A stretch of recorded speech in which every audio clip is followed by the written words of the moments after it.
오늘은 세상의 소금과 빛이라는 제목으로 하나님의 말씀 전하도록 하겠습니다. 맛에는 5가지가 있지요. 단맛, 짠맛, 신맛, 쓴맛, 그리고 매운맛. 하지만 우리가 느끼는 맛은 4가지입니다.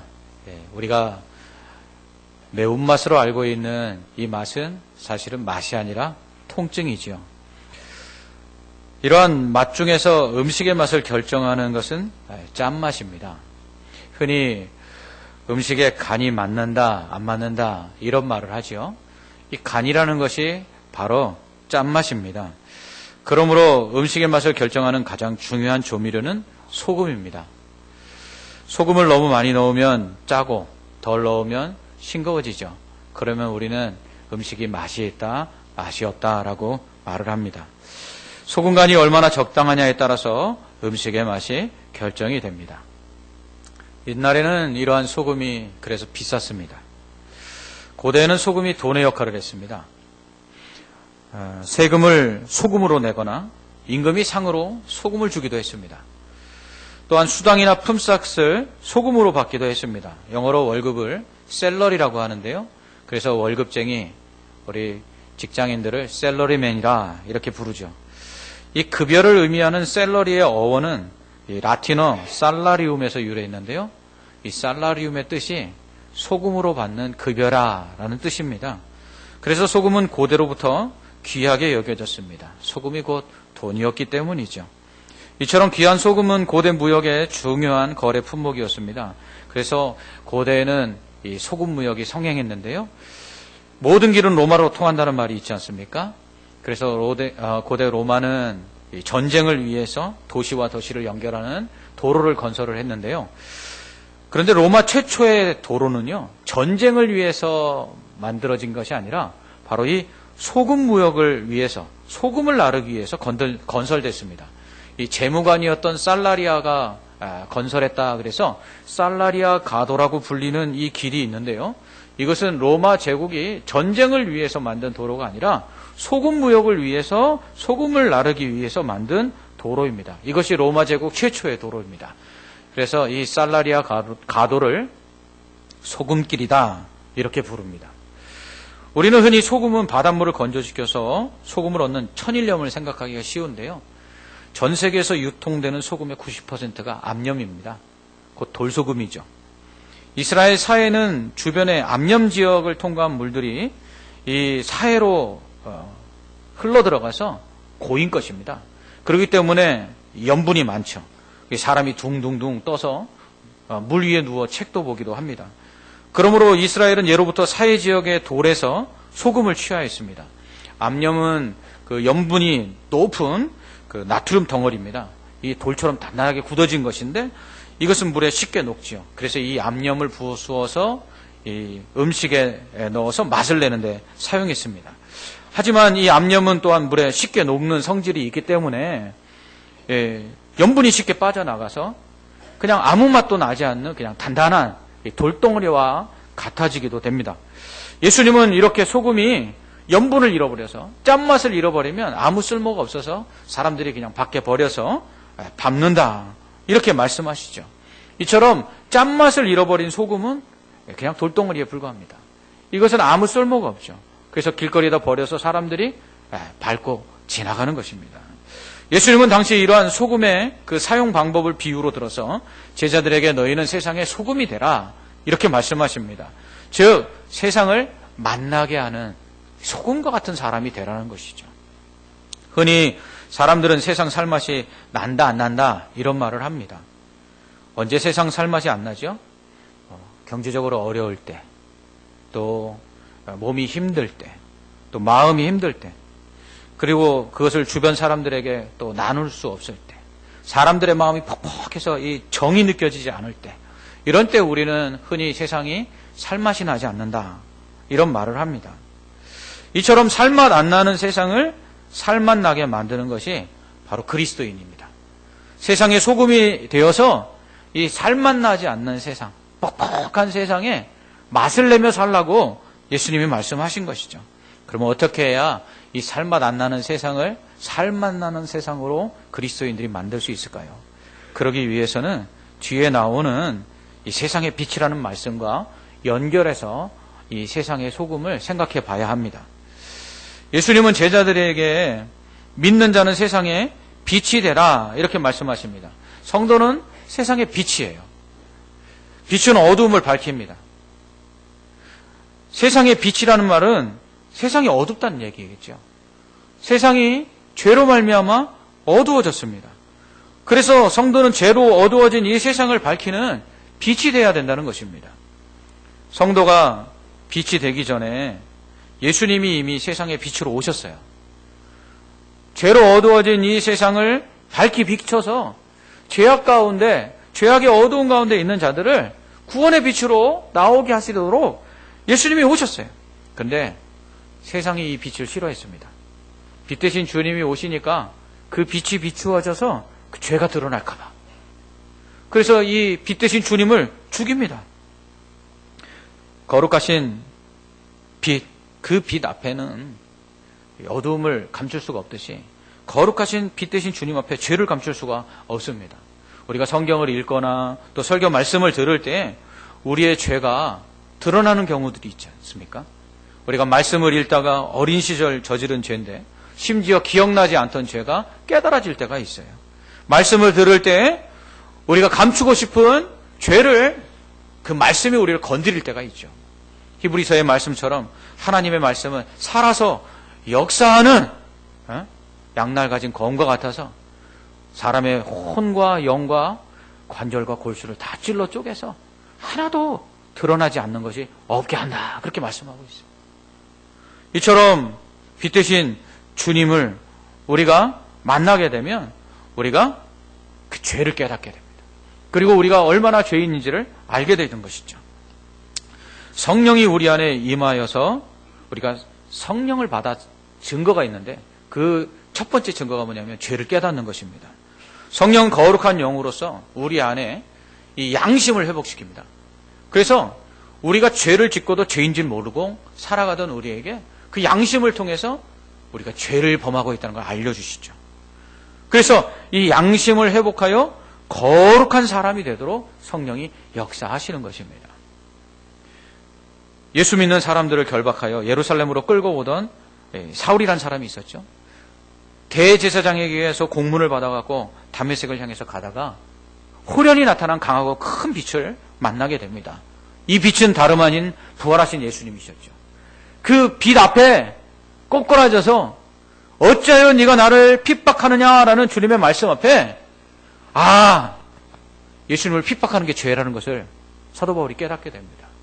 그리고서는 그가 변화되죠. 그래서 핍박하던 자가 복음을 증거하는 사도가 됩니다. 이 사람이 사도 바울 아닙니까? 이처럼 빛 대신 주님을 만나게 되면 우리가 어떠한 죄인인지를 알게 되고 또 우리가 짓는 것들이 얼마나 큰 죄인지를 깨닫게 되는 것이죠. 그래서 바울은 이 빛 대신 주님을 만난 이후에 이렇게 고백하지 않습니까? 나는 죄인 중에 괴수다. 이 빛 대신 주님을 만나니까 자기 안에 있는 어두움이 얼마나 큰 죄악인지를 알게 되는 거예요. 예수님은 마치 산 위에 있는 동네가 드러나듯 빛이 비치면 모든 것이 다 드러난다. 이렇게 말씀하고 있습니다. 산 위에 있는 동네. 감추기가 어렵지요. 이 조정래 씨가 쓴 소설 태백산맥을 보면 빨치산들이 교육을 시키는데 아무리 해가 져서 어둑어둑해졌다고 해도 절대로 산등성이 능선을 타지 말라고 교육합니다. 그 이유는 뭐냐면 아주 약한 빛에도 산등성이의 사람이나 나무의 모습은 잘 드러나기 때문이죠. 이처럼 작은 빛으로도 산 위에 있는 모든 것들이 다 드러나듯이 산 위에 있는 동네는 작은 빛에도 다 드러난다는 거예요. 이처럼 빛은 감추어진 것을 드러내는 역할을 합니다. 그래서 등불을 켜서 우리가 말 아래 두지 않는다. 이렇게 예수님 말씀하십니다. 말이라는 것은 이 말, 부피를 재는 도량형 그릇입니다. 이 나무로 된 통이죠. 여기에 예전에는 쌀이나 콩과 같은 곡물을 한 말, 두 말 이렇게 계량했습니다. 사람이 등불을 켰는데 이 등불을 켜놓고 그것을 말통으로 이렇게 덮어놓는 사람은 없다는 거죠. 그러려면 등불을 켤 이유가 없습니다. 등불은 켜서 이 등대 위에 있는 등잔대에 높이 둡니다. 그래야 집안 구석구석 밝히고요. 그리고 집안에 있는 모든 사람들이 다 드러날 수 있게 하는 것이죠. 이처럼 빛의 역할은 어두운 곳을 밝히는 것입니다. 감추어진 것을 드러내는 것입니다. 죄로 어두운 세상을 환하게 비추어서 죄가 죄인 것을 드러내고 죄 가운데 거하던 자들을 빛으로 나오게 하는 것, 이게 빛의 역할이라는 것이죠. 그러면서 세상의 소금과 빛이 되라고 하신 말씀의 의미가 무엇인지를 예수님 분명하게 말씀해 주세요. 그것은 바로 세상이 악한데 이 악한 세상이 악하다는 것을 좀 드러내라는 거예요. 어떤 방법으로? 착하게 살아서. 우리가 착한 사람 만나면은 그런 마음 들 때가 있잖아요. 내가 정말 저 사람에 비하면 정말 악한 사람이구나. 이런 걸 깨달을 때가 있잖아요. 예수 믿는 사람이 착하게 살아서요. 세상의 사람들이 내가 악한 사람이구나라는 것을 좀 알 수 있도록 그렇게 하라는 거예요. 그것이 바로 세상의 소금과 빛이 되라는 말씀의 의미입니다. 또한 세상에 하나님이 계시다는 걸 알리라는 거예요. 이 세상을 하나님이 창조하셨고요. 그리고 이 세상을 다스리시는 하나님께서 이 세상을 반드시 심판하실 것인데 죄악의 어두운 가운데 거하다가 하나님께 심판받지 말라는 거예요. 그래서 빛 대신 주님께로 나와서 그 빛 가운데 죄악이 드러날 때 그 죄를 회개하고 사함을 받고 그 하나님이 원하시는 대로 빛된 삶을 살게 하라는 것입니다. 곧 산상수훈의 말씀을 통해서 하나님이 원하시는 세상의 빛과 또 소금이 되려면 어떻게 해야 되는가? 예수님이 말씀하십니다. 그러므로 우리는 그 세상의 빛과 소금이 되라는 이 말씀을 산상수훈의 말씀과 연결해서 그것들을 살펴볼 필요가 있습니다. 이 세상의 소금과 빛이 되라는 이 말씀은 산상수훈 중에 나오는 말씀입니다. 이 산상수훈이라는 건 마태복음 5장부터 7장까지에 기록된 예수님의 말씀인데요. 산상수훈은 뭡니까? 산 위에서 하신 빼어난 말씀, 산 위에서 하신 보배로운 말씀이라는 거예요. 예수님께서 제자들과 사람들에게 하신 말씀 중에 최고의 말씀으로 빼어난 백미라는 거예요. 그러니까 이 말씀은 모르면은 예수님이 하신 그 천국의 복음이 무슨 의미인지 잘 알지 못한다는 것이죠. 그러므로 산상수훈의 말씀을 통해서 예수님은 세상의 빛과 소금이 되기 위해서는 어떻게 행해야 되는지를 우리에게 구체적으로 말씀하고 있습니다. 산상수훈은 팔복으로 시작하죠. 진짜 복은 천국을 소유하는 것이다. 이렇게 말씀합니다. 그러면서 천국을 소유한 사람은 가난해도 괜찮고 애통해도 괜찮고 의에 줄이고 목말라도 괜찮고 의를 위하여 핍박을 받아도 괜찮다는 거예요. 왜요? 이미 복받은 사람이에요. 천국을 소유했기 때문이죠. 또한 산상수훈의 말씀은요, 예수님이 율법을 폐하러 온 게 아니라 율법을 완전케 하러 오셨다고 말씀합니다. 그러니까 율법은 이제 구약의 하나님의 말씀이니까 신약 시대에는 율법 지키지 않아도 된다. 이게 아니라 율법을 완전하게 하려고 예수님이 오셨다는 거예요. 율법에서는 살인하지 말라고 그랬는데 살인만 안 하면 되는 게 아니라 예수님은 미워하지도 말라고 말씀합니다. 간음하지 않았다고 다행이라고 말하는 게 아니라 마음의 음욕만 품어도 그거 간음이라고 말씀하세요. 한쪽 눈이 실족해 하면요, 범죄케 했을 때 그 눈을 빼고라도 차라리 천국 들어가라고 말씀하십니다. 하늘에 계신 너희 아버지 곧 하나님이 온전하신 것처럼 그렇게 거룩하라고 말씀하십니다. 또한 외식하지 말라고 하시죠. 무엇을 먹을까 무엇을 입을까 염려하지 말라고 말씀하십니다. 내일 일을 염려하지 말라고 말씀하십니다. 먼저 그 나라와 의를 구하라고 말씀하십니다. 하나님 책임지시겠다는 것이에요. 비판하지 말라고 말씀합니다. 기도하라고 말씀합니다. 응답하시겠다고 약속하시죠. 좁은 문으로 들어가라고 말씀합니다. 겉과 속이 똑같으라고 말합니다. 거짓 선지자들을 삼가하라고 말씀하시죠. 양의 옷을 입고 양의 탈을 쓴 이리가 되지 말라고 말씀하십니다. 입술로만 주여 주여 하지 말고 하나님 말씀에 순종하는 자가 되라고 말씀하십니다. 예수님께서 이렇게 말씀하신 것은요, 당시 유대인들을 비판하신 거예요. 당시 유대인들은 천국을 소망하지 않았습니다. 그들은요, 이 땅에서 부유하게 살고 높아지기를 원했습니다. 입술로는 주여 주여 하지만요, 정작 마음으로는 하나님께 떠났어요. 여러분, 부자 청년이 와서 예수님께 영생을 얻는 방법은 묻지요? 예수님이 율법을 지키라 그러니까 이 부자 청년이 뭐라고 말합니까? 율법 다 지켰대요, 어렸을 때부터. 근데 예수님이 어떻게 하죠? 네 가진 소유를 다 팔아서 가난한 사람에게 나눠주라 그러니까 근심하며 가요. 왜요? 천국을 소망하지 않았기 때문이죠. 이 땅에서 잘 먹고 잘 살기를 바라는 것입니다. 그러므로 율법을 행하는 것처럼 보이지만 실상은 그 속에는 이리와 같아서 결국 자기의 욕심을 채우는 사람이라는 것이에요. 천국을 소망하지 않기에 이 땅에서 무엇을 먹을까, 무엇을 입을까, 얼마나 더 가질까, 얼마나 더 높아질까, 이것을 소망하며 사는 것이에요. 그들에게는 하나님 나라, 하나님의 의는 안중에도 없는 것이죠. 그런 그들의 모습을 보는 사람들이 얼마나 짜증났겠어요. 뭐 맨날 구원받으라고 얘기하지만 구원과 상관없이 이 땅에서 더 많이 가지려고 하고 더 높아지려고 하고, 유대인들의 모습이 성전에서 그대로 나타나지 않습니까? 하나님께 예배하고 제사 드리는 성전에서 어떻게 해요? 장사해요. 부자 되겠다고요. 재물을 팔아먹고요. 그리고 사람들의 등을 칩니다. 영생을 소유한 자들의 모습이 아니죠.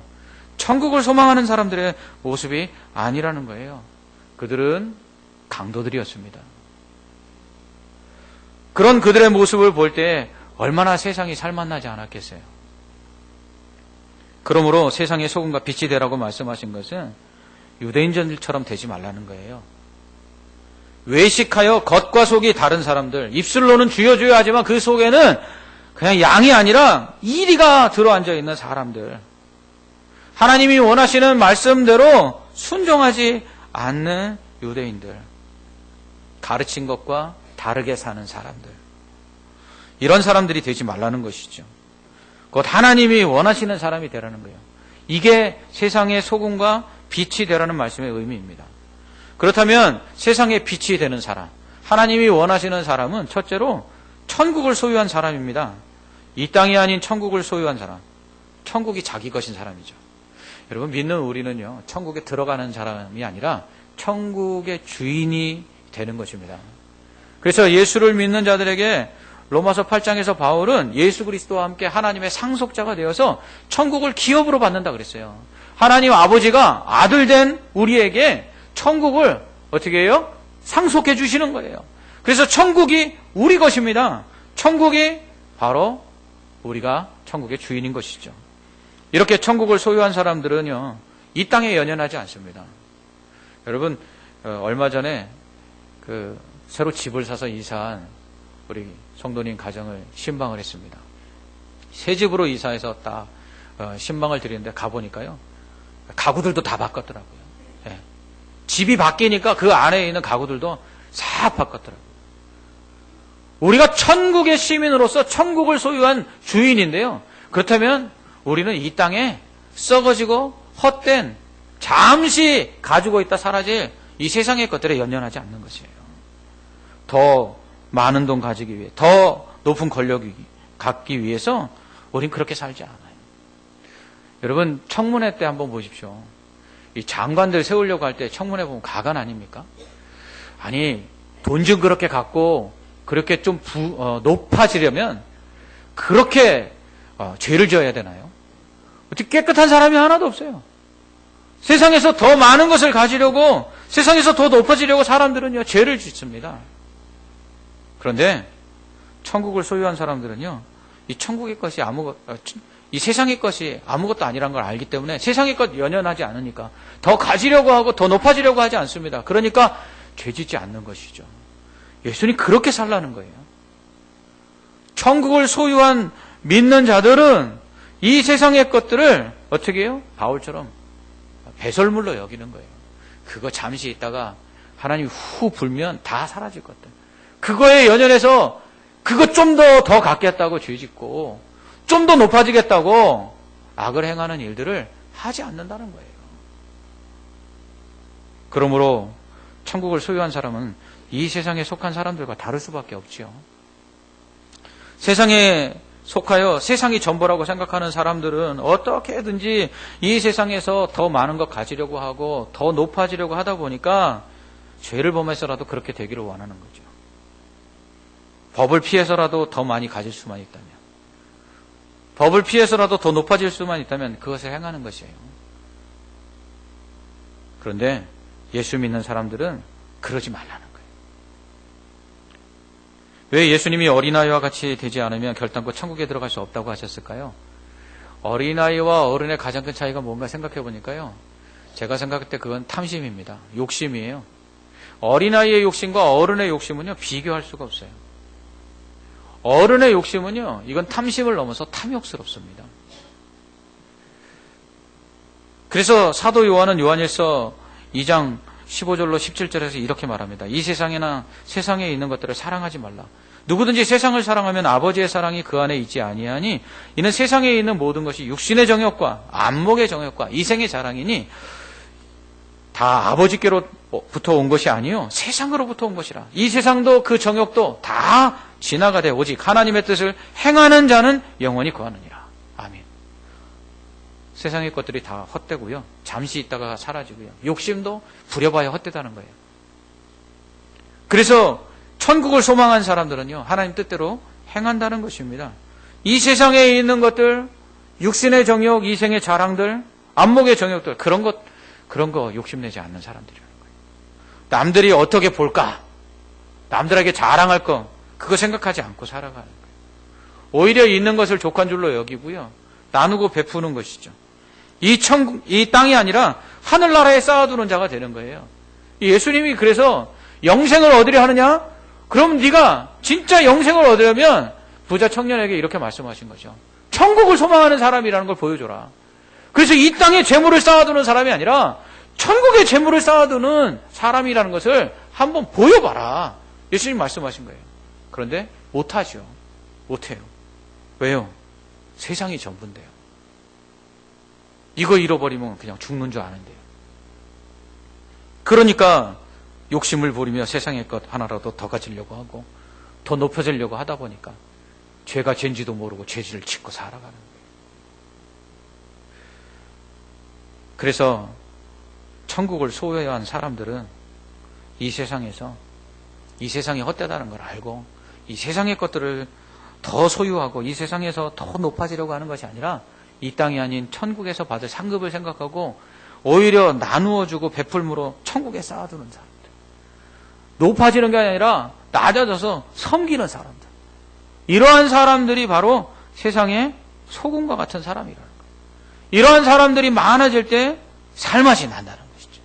우리가 흔히 누군가 이렇게 베푼 미담을 들으면 뭐라고 생각하죠? 아, 세상이 아직은 어둡지 않은가 봐. 세상이 좀 살맛이 나네.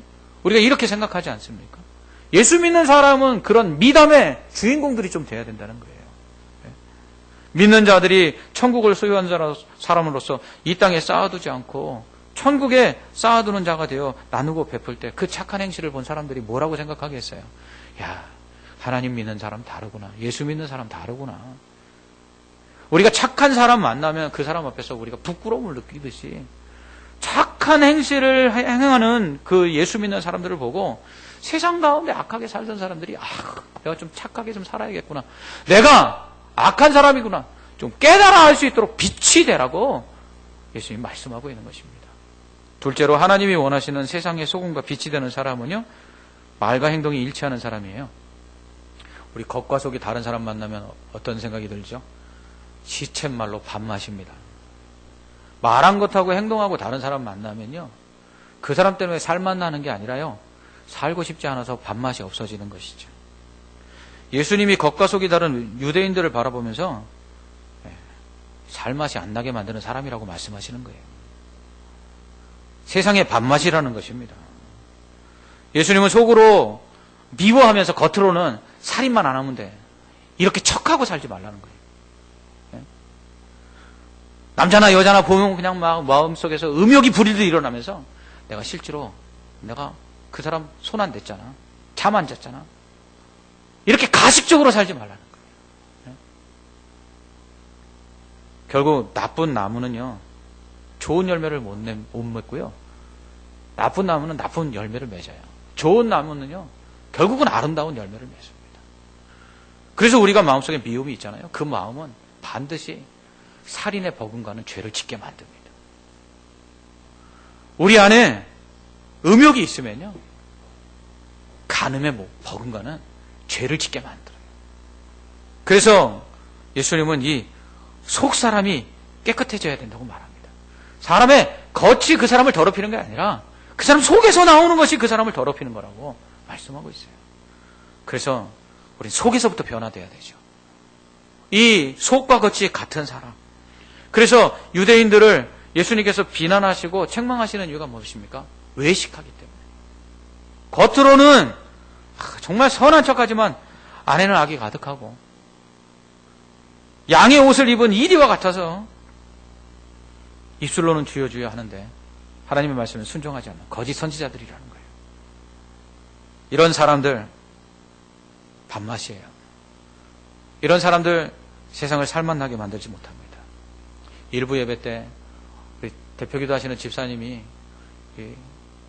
목회자들이 거룩하게 살게 해달라고 기도하셨어요. 근데 그런 기도를 들을 때마다요, 아멘 하기가 참 쉽지 않습니다. 들려오는 목회자들의 그 부정과 그리고 죄악된 모습들이 얼마나 우리를 실망시킵니까? 겉과 속이 다른 양의 옷을 입은 이리떼와 같은 그러한 사람들 때문에 얼마나 하나님이 욕을 먹고요, 영광은커녕 손가락질 당합니까? 제가 음식점에 한 번은 간 적이 있는데요, 그분들이 교회를 다니는지 안 다니는지 잘 모르겠어요. 그런데 최근 들어서 일어나고 있는 큰 대형 교회 목사님들 이름을 거론하면서 그들이 막 욕하는 모습을 보았습니다. 여러분, 소금이 맛을 잃어버리니까 그 값비싼 소금, 당시 고대에 돈과 같은 역할을 했던 그 비싼 소금이 어떻게 되죠? 길에 던져져서 밟히는 거예요. 우리 예수 믿는 사람들 하나님이 존귀하게 만드셨거든요. 하나님이 영화롭게 만드셨어요. 우리를요, 하나님이 하나님처럼 만드셨어요. 그런데 이렇게 존귀와 영광을 받아야 될 거룩한 성도들이요, 세상 사람들의 발에 밟히고 있어요. 왜요? 맛을 잃어버렸어요. 빛을 잃어버려서 그렇습니다. 언행일치를 안 하기 때문이죠. 여러분, 말과 행동이 일치하기 위해서는요, 엄청난 결단이 필요해요. 손해도 감수해야 됩니다. 말한 대로 지키려면요, 때로는 고난도 받아야 되고요, 때로는 위험을 당할 수도 있습니다. 여기서 말은요, 바로 하나님의 말씀이에요. 하나님의 말씀이 결국 우리가 일치시켜야 될, 우리의 행동을 일치시켜야 될 그 바로 말이라는 것입니다. 예수님께서는 이 언행일치의 본을 보여주셨죠. 산상수훈 마지막 말씀인 마태복음 7장 28절로 29절을 보면 예수님에 대해서 이렇게 말씀합니다. 예수께서 이 말씀을 마치심에 무리들이 그의 가르치심에 놀라니 이는 그 가르치시는 것이 권위 있는 자와 같고 그들의 서기관과 같이 아니함이로라. 서기관이 뭡니까? 성경을 당시에 이렇게 필사하는 사람들이에요. 지금처럼 인쇄술이 발달되어서 성경을 찍어내는 게 아니라 서기관들이 성경을 보고 그대로 베껴 쓰는 겁니다. 그러니 얼마나 성경을 베껴 쓰는 사람들이니 성경을 잘 알겠어요. 이 사람들은 율법 학자들이었어요. 그런데 그들과 예수님이 달랐어요. 뭐가 달랐어요? 말과 행동이 달랐어요. 말한 것과 행동이 일치하시는 분은 예수님이셨어요. 그러니까 말한 대로 행하지 않는 이 서기관들, 유대인들을 보면서 세상 사람들은 밥맛으로 여긴 거예요. 세상 사람들은 오히려 살맛을 느끼지 못한 것입니다. 예수님 그렇게 살지 말라는 거예요. 마지막으로 하나님이 원하시는 세상의 빛과 소금이 되는 사람은요, 거룩한 사람입니다. 예수님은 하늘에 계신 너희 아버지의 온전하신 것처럼 너희도 온전하라. 너희 아버지가 거룩하신 것처럼 거룩하라. 이렇게 말씀하십니다. 죄 짓지 말라는 거예요. 예수님이 십자가에서 왜 죽으셨어요? 죄 사해 주시고 우리를 의롭게 하시려고 죽으셨어요. 그래서 우리가 거룩한 자가 됐죠. 그래서 우리를 성도라고 부르는 것입니다. 예수님은 만일 내 오른 눈이 너로 실족하게 하거든 빼어내버리고요, 백체가 온전하지 못하여 장애를 가지고라도 천국 가라고 말씀합니다. 오른손이 범죄케 하면 이거 찍어내 버리고 한팔 없이 그냥 천국 가라고 말씀합니다. 그만큼 죄의 모든 원인들을 제거하라고 말합니다. 그래서 바울은 데살로니가전서 5장 22절에서 악은 모양이라도 버리라 이렇게 말합니다. 그리고 로마서에서는 우리 몸을 의의 병기로 드리라고 하죠. 또 로마서 12장에서는 그러므로 형제들아 내가 하나님의 모든 자비하심으로 너희를 권하노니 너희 몸을 하나님이 기뻐하시는 거룩한 산제물로 드리라. 산제물로 드리라. 흠없는 산제물로 드리라는 거예요. 이것이 너희가 드릴 영적 예배래요. 여러분, 거룩한 삶을 사는 것, 이게 예배예요. 우리가 예배당에 나와서 예배하는 것만 예배가 아니라 우리가 죄짓지 않고 거룩하게 사는 게 하나님 받으시는 영적인 예배라는 것입니다. 우리 몸을 산제물로 하나님께 드려서 살아있는 제사를 드려야 돼요. 옛날에 구약의 제사는 제물을 죽여서 드렸잖아요. 근데 우리가 살아있는 채로, 산채로 하나님께 제물로 드려서 우리의 삶이 제사가 되게 해야 된다는 것입니다. 이러기 위해서 죄와 싸워 이겨야 합니다. 육체의 정욕을 이기고 성령의 소욕을 따라 의를 행해야 됩니다. 죄를 짓지 않을 뿐만 아니라요, 또 죄를 드러내야 돼요. 죄가 있는 곳에 믿는 사람이 들어가서 그것이 죄라는 것을 밝혀야 됩니다. 빛이 비추면 어둠이 물러가듯이요, 죄악이 있는 곳에 예수 그리스도를 믿는 사람이 들어가면요, 그 죄를 짓던 사람들이 죄를 멈춰야 되는 거예요. 예수 믿는 사람들이 죄 짓는 곳에 들어가서는요, 죄가 떠나가도록 만들어야 되는 거예요. 네, 이게 어렵죠. 사람이 죄를 범함으로 세상이 악해졌어요. 리차드 니버라는 기독교 윤리학자가 말합니다. 도덕적 인간과 비도덕적인 사회. 사람이 죄를 짓고 나니까 세상이 악해져 갔고요. 사람이 그 다음부터 도덕적으로 살려고 해도 세상이 도덕적으로 살 수 없도록 강요한다는 거예요. 여러분, 우리가 사업하시는 분들 흔히 이런 얘기 하잖아요. 사업하는데 거짓말 안 하고 사업할 수 없다고. 사람들이 한 번, 두 번 거짓말하면서 사업을 했는데 결국은 그게 아예 그냥 사업이라는 시스템 자체가 거짓말을 안 하면 사업을 할 수 없는 그런 체제가 된 거예요. 소돔과 고모라에 의인 롯이 사니까 어떻게 해요? 그 마음이 날마다 상해 갔다 그랬어요. 여러분, 세상이 악해요. 그런 세상에서 우리가 거룩하게 살기가 쉽지 않아요. 그런데 우리는 나아가서요, 그 악한 세상을요, 거룩한 세상이 되도록 만들어야 되는 것입니다. 그러려면 어떻게 해야 될까요? 맛을 잃어버려서는 안 되죠. 우리는 존귀한 소금이 되어야 됩니다. 정말 예수 믿는 사람, 세상도 그 가치를 인정하는 사람이 되어야 됩니다. 그 맛을 잃어버려서 세상 사람들이 정말 하찮게 여기고 길거리에 버려서 밟고 다니는 듯이 그렇게 사람들의 입에 오르내리며 욕먹는 성도들이 돼서는 안 되는 것입니다. 그러기 위해서 우리는 맛을 잃어버려서는 안 돼요. 우리는 세상 가운데 살맛 나는 세상을 만드는 세상의 빛이 되어야 됩니다.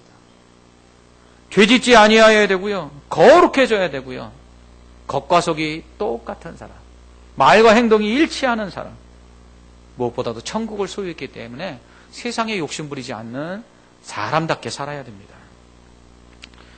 사랑하는 성도 여러분, 우리의 빛이 어두워지지 않기를 원합니다. 우리의 빛이 꺼지지 않기를 원합니다. 우리의 빛을 말로 가리지 않기를 원합니다. 등경 위에 높이 둬서 세상을 환하게 비치기를 원합니다. 그래서 우리의 그 착한 행실을 보고 사람들이 그 빛 대신 주님께로 나와서 그 죄를 회개하고 구원을 받고 그 소망의 빛이 되신 주님으로 말미암아 절망 가운데 쉼을 얻는 역사가 있기를 원합니다. 그러기 위해서는 먼저 우리가 빛 대신 주님 앞에 나아가야 합니다. 그 빛 대신 주님 앞에 나아가서 우리 안에 있는 죄의 모든 어두움들을 다 드러내고 주님 앞에서 거룩해져야 합니다. 그리고 그 소망이 되시는 주님, 그 은혜의 빛 되시는 그 주님 앞에서 절망과 낙심 속에서 무너지는 것이 아니라 다시금 일어나 힘을 얻고 세상 가운데 당당히 살아갈 수 있는 승리자들이 되어야 됩니다. 이 빛 대신 주님으로 말미암아 우리가 얻은 그 구원의 은혜, 그 소망의 빛이 얼마나 감격스러운지를 깨닫고 사람들에게 그 빛을 또한 비추어주고 그 빛으로 나오게 해야 합니다. 이 세상이 점점 어두워져 가고 있습니다. 세상이 어두울수록 작은 빛은 더 빛나게 되어 있죠. 요즘 우리가 별 볼 일이 없죠. 하늘에 별을 보고자 싶어도 별이 잘 안 보입니다. 이유가 뭐죠? 세상이 너무 환해서 그렇습니다. 네. 여러분, 이 세상이 환해지면 빛이 필요 없게 됩니다. 하나님이 천국에서 해와 같이 빛나시기 때문에 하늘에는 태양이 없습니다. 이 세상에 빛된 성도들이 그 빛을 비추면 어둠이 임할 수가 없습니다. 빛된 성도들이 그 삶에서 빛을 비추면 세상은 살만한 세상이 될 것입니다. 이사야 60장 1절은 이렇게 말씀합니다. 일어나라, 빛을 발하라. 주님은 우리에게 세상의 빛이 되라고 말씀하십니다. 세상을 살맛나게 하는, 맛을 잃지 않은 소금이 되라고 말씀하십니다. 그러기 위해서 우리는 거룩하게 살아야 합니다. 우리는 말과 행동이 일치해야 합니다. 우리는 천국을 소유한 자답게 세상의 것에 연연하지 않으며 살아가야 합니다. 이렇게 우리가 세상의 빛이 되고 세상의 소금이 될 때 하나님께 믿지 않는 자들이 돌아오게 될 것이고 하나님의 영광을 돌리게 될 것입니다. 사랑하는 성도 여러분, 세상의 소금과 빛이 되시기 바랍니다. 기도하겠습니다. 하나님 아버지, 빛 대신 주님 앞에 우리를 나오게 하셔서 어두운 가운데, 죄악 가운데 거하던 우리들이 구원의 빛을 비춤으로 영생을 얻게 하시고 천국을 소유하게 하신 것 감사합니다. 우리에게 소망의 빛이 되셔서 이 세상을 살아갈 때마다 그 주님으로 인해서 살맛나게 하심을 감사합니다. 하나님, 이러한 빛 대신 주님처럼 우리도 세상의 빛이 되게 하시고 세상의 소금이 되어 이 죄악 가운데 어두움 속에 절망하고 소망이 없이 살아가는 사람들에게 구원의 빛을 비추고 소망의 빛을 비추고 은혜의 빛을 비추게 하여 주시옵소서.